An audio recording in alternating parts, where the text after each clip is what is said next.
Hello, I'm Chris Montero with EMS1, and I'm joined today by Tony Bradshaw with the product MARVLIS. So welcome, Tony. Hi, how are you today? I'm great. I am excited about MARVLIS. Tell me a little bit about the product itself. Sure. MARVLIS is actually a suite of products, and we use it to help EMS do deployment and management of their vehicles more efficiently. And so what we do is we look at where calls are going to be. We use historical data to do that. And from that historical data, we can make a map that shows them where they need to place their vehicles, and for the next hour, where we expect calls to be.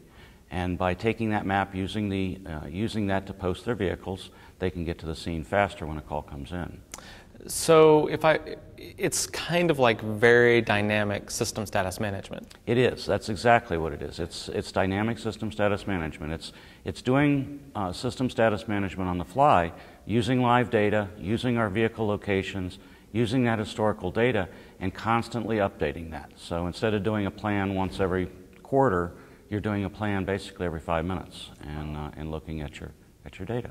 So I've seen some of the maps, and the maps are really cool because they change color and basically predicting the future, if you will, of where the calls will be and what your resources are in that area. So from what I understand and how it predicts it is, if you have a resource in that area, does it turn green? Is that correct? Well, it has a map in the background that's got red, yellow, and green areas that show where we're most likely to have calls. The red areas being the area that's most likely. The hot spot. The hot spot, right. Exactly.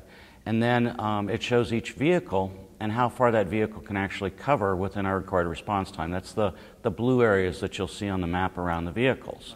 And so it's looking at drive times on the roads by time of day, how fast we can drive at different times of day. At 2 o'clock in the morning, it'll be real big service areas around the vehicles. During rush hour, it'll be real small areas. And so that shows me where I've got coverage. And coverage is what's important. Can I cover the areas where I expect calls to be?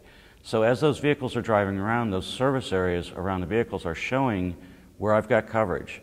And so managing my system becomes keep the red areas of demand covered by the blue areas of the vehicle coverage. Almost a video game. Oh, that's really cool. So I'm a techie. I love tech.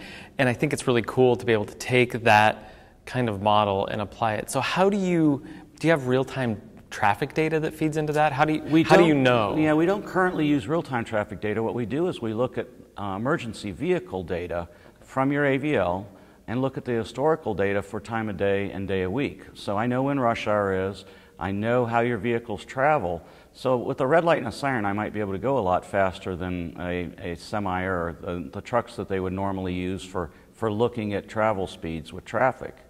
And so by using the AVL data from the emergency vehicles, I'm getting more realistic data. Oh, that's great. And I assume then do you use GIS data for the mapping? Or we're all about GIS. We're actually a GIS company. That's how we started. And so everything we're doing is based on GIS and doing that analysis on the fly. It's kind of a new thing for GIS. Most GIS analysts are looking at something and they're making a map and they're printing that out, and they might do that once a month. What we're doing is we've taken all that, made it dynamic and made it live, and we're doing that analysis on the fly. Part of what I'm hearing is it sounds like a very robust system, but what would I expect as a return on investment for something like that for my agency? Well, the key things are, we're about helping people to reduce response times. Okay, that's key. That's the first thing, is get to that patient in a more timely manner. But by being able to do that, it allows us to use less resources in the field and still meet our response time requirements. So where I would have an agency that's growing and getting more responses each year might have to normally add another vehicle, add all those crews. That's all very expensive.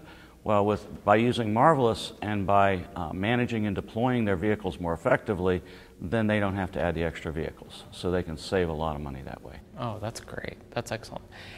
So finally, as we look into the future for your company, what do you foresee as kind of how that's going to progress into 2011, 2012, 2013? Well, we're going a couple different ways right now. One of the things we're doing is we're looking at the non-emergency transport market. So there's a lot of vehicles out there every day that are going around transporting patients from a hospital to a nursing home or to a doctor's office, those types of things, where there's no real applications that help them manage that effectively.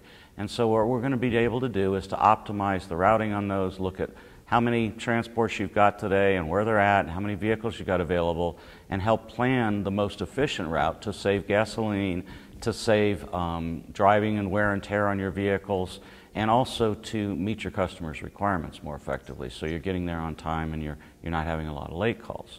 And the other thing we're doing is we're taking the Marvlis that we're doing now and starting to apply that to law enforcement, and looking at how law enforcement can be more effective when they're out patrolling and patrolling the right areas. If we can tell them where the crime's going to be, just like we're doing with EMS, telling them where the incidents are going to be, then they can go out and they can patrol more effectively.